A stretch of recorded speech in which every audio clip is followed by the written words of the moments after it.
आइए भक्तों, आज सुनते हैं वट पूर्णिमा व्रत की कथा। तो एक बार बोलिए प्रेम से शिव जी की जय, माता पार्वती की जय। कथा के अनुसार विवाहित महिलाओं के बीच अत्यधिक प्रचलित प्रकार से है। भद्र देश के एक राजा थे जिनका नाम अश्वपति था। भद्र देश के राजा अश्वपति के कोई संतान न थी। उन्होंने संतान की प्राप्ति के लिए मंत्र उच्चारण के साथ प्रतिदिन 1,00,000 आहुतियाँ दी। 18 वर्ष तक यह क्रम जारी रहा। इसके बाद सावित्री देवी ने प्रकट होकर वर दिया कि राजन, तुझे एक तेजस्वी कन्या पैदा होगी। सावित्री देवी की कृपा से जन्म लेने के कारण से कन्या का नाम सावित्री रखा गया। कन्या बड़ी होकर बेहद रूपमान हुई। योग्य वर न मिलने की वजह से सावित्री के पिता दुखी थे।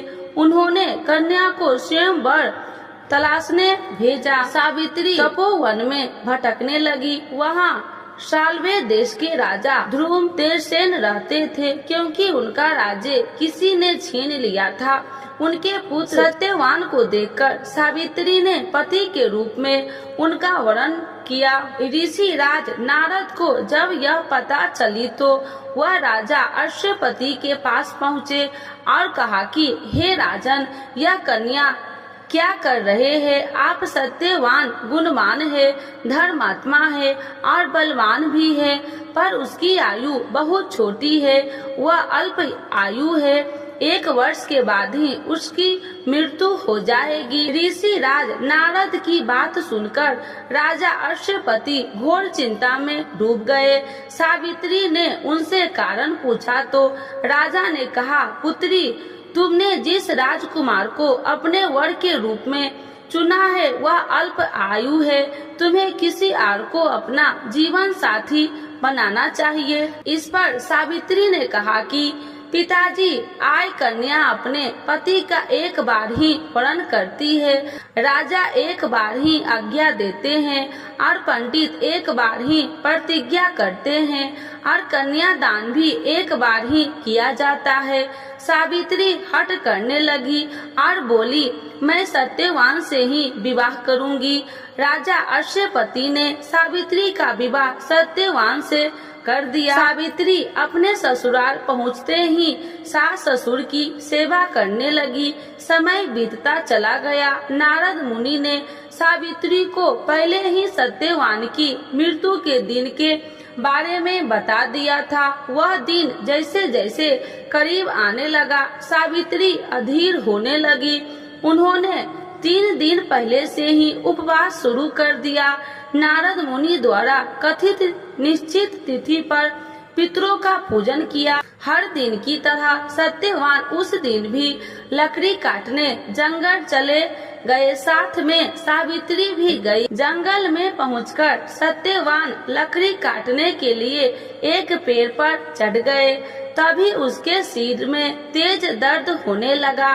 दर्द से व्याकुल सत्यवान पेड़ से नीचे उतर गए।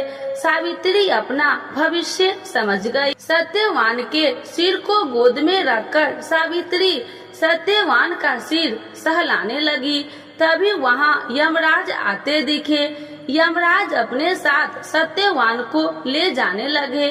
सावित्री भी उनके पीछे पीछे चल पड़ी। यमराज ने सावित्री को समझाने की कोशिश की कि यही विधि का विधान है, लेकिन सावित्री नहीं मानी। सावित्री की निष्ठा और पति परायण को देखकर यमराज ने सावित्री से कहा कि हे देवी, तुम धन्य हो, तुम मुझसे कोई भी वरदान मांग। पहला वरदान। सावित्री ने कहा कि मेरे सास ससुर वनवासी और अंधे हैं, उन्हें आप दिव्य ज्योति प्रदान करें।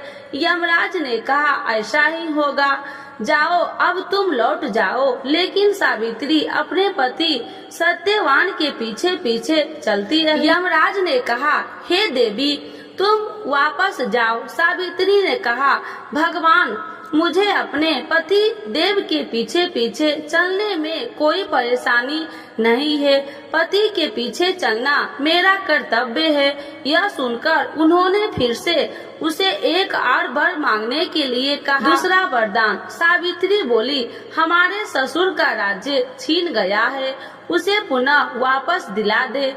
यमराज ने सावित्री को यह वरदान भी दे दिया और कहा, अब तुम लौट जाओ। लेकिन सावित्री पीछे पीछे चलती रही। यमराज ने सावित्री को तीसरा वरदान मांगने को कहा। इस पर सावित्री ने 100 संतान और सौभाग्य का वरदान मांगा।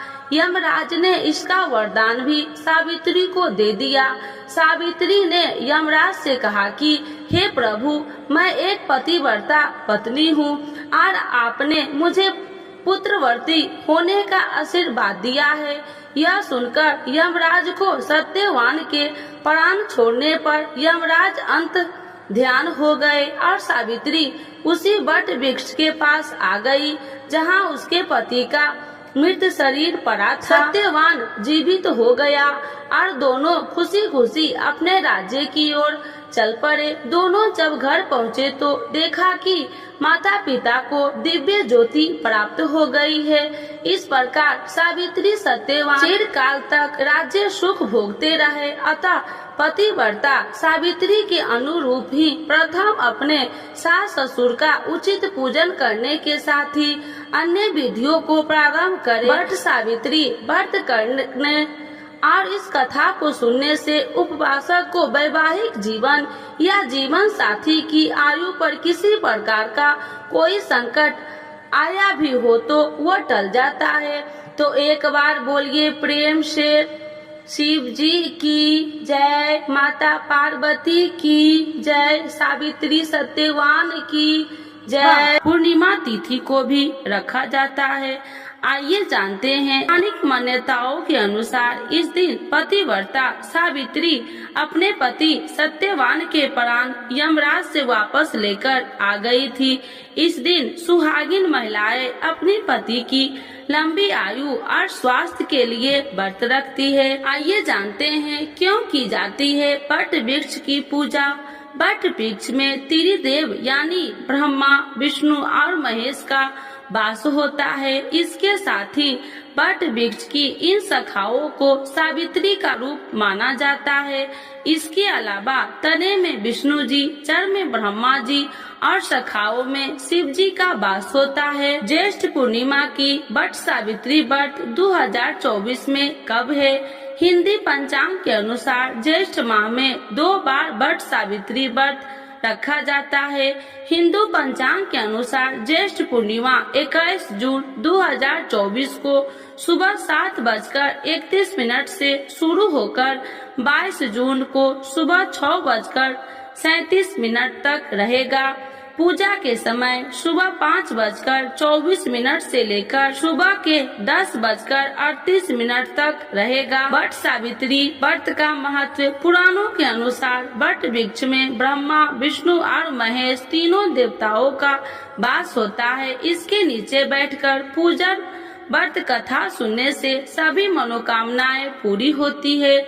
भगवान बुद्ध और इसी वृक्ष के नीचे ज्ञान प्राप्त हुआ था। अतः वट वृक्ष को ज्ञान, निर्माण व दीर्घायु का पूरक माना गया है। ऐसी मान्यता है कि यह व्रत सुहागन स्त्रियों के लिए बहुत ज्यादा महत्वपूर्ण होता है। जो सुहागन स्त्री वट सावित्री व्रत करती है और बरगद के वृक्ष की पूजा करती है, उसे अखंड सौभाग्य का फल मिलता है और उसके सभी कष्ट दूर होते हैं। सिर्फ इतना ही नहीं, वट सावित्री का व्रत रखने से पति पत्नी के बीच आपसी प्रेम बढ़ता है और वैवाहिक जीवन में मधुरता भी आती है। कहते हैं कि वट वृक्ष में कई रोगों का नाश करने की क्षमता होती है, इसीलिए इस दिन वट वृक्ष की पूजा का विशेष महत्व है। तो एक बार बोलिए प्रेम से शिव जी की जय, माता पार्वती की जय।